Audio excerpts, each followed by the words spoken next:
Here's another question. A fellow student has taken it upon himself to start writing fan fiction about all of us in my honors class at university. I started actually reading them out of morbid curiosity. It's come to my attention that if I offhandedly say I enjoy something in class, it ends up becoming a major trait for my, quote, character. How do I explain to this kid there's more to me than liking Star Wars and escape room games without making things weirder than they already are? I have to take multiple courses with this guy, and I'm afraid he's going to kill me off. Oh, my God. This is beautiful.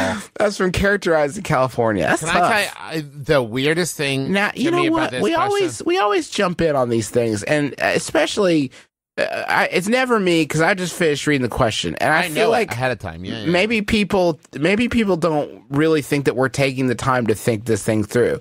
I want people to know that our advice is coming from a place of consideration. We've edited out probably several minutes of consideration before we just leap in and start answering the questions. It seems like the obvious solution right here is not blow up your spot, because you don't want to get this property this person's working on could end up being the new AAA summer blockbuster franchise. I'm talking about movies. I'm talking about graphic novels. I'm talking about HBO premium TV with dicks and everything.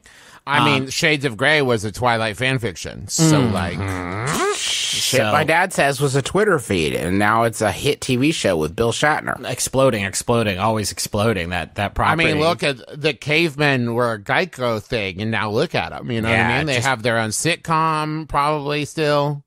Yeah, and then there's Shit My Caveman Says, where they did just the two properties were so hot. There was Two Broke Cavemen, things they say shitty.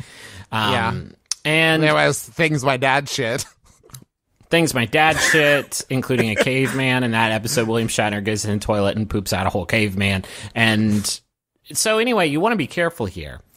You don't want to get written out of the story. You got to make yourself as interesting as possible. And I'm talking about you open up your JanSport one day and you start to pull out a very magical looking sword. But then you look around and notice that the author has seen you. You tuck that sword right back away. You don't make a big deal out of it. Now you got a sword in the book.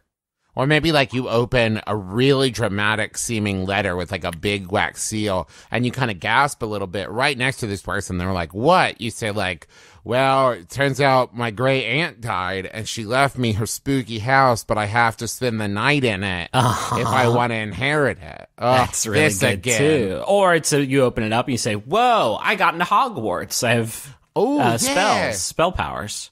Another person trying to buy my oil fields? Yeah, I mean, that one is going to go more of a sort of dramatic, non-Harry Potter route. I was trying to get that HP heat. Well, if someone's trying to buy my magical oil fields? Yeah. But you don't need to, you can't say, well, for so many reasons, you can't say anything about it, right? That's not happening. I don't think the concern about making things weird, that ship has sailed, and it wasn't you that did it. It's done. It's weird already. You have to get weird to fix a weird situation. Okay, this is not good advice, but welcome to the show. Maybe just go to him like, hey, I read it, love it, I've got some notes. And like got pull out a legal notes for pad. You. What if my character was 6'5"?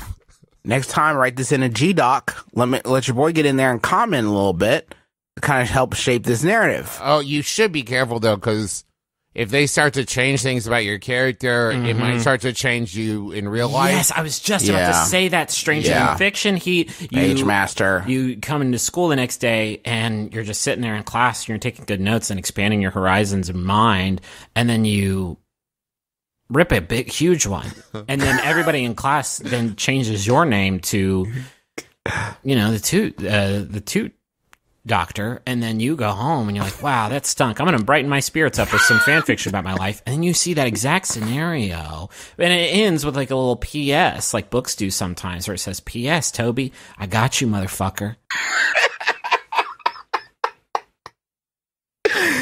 That's illegal. You gotta be careful. You gotta be careful. You don't know who has magic pens and or notebooks these days. Are you checking the publish date on this stuff, by the way? Oh, no.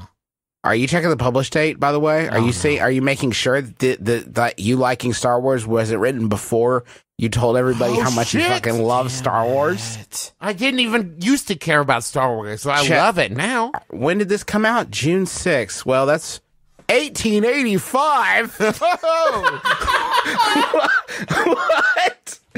I was always wondering why it's yellowed. Amazing. Doc Brown, you got my fucking number, dude. Let's take a break and go to the money zone.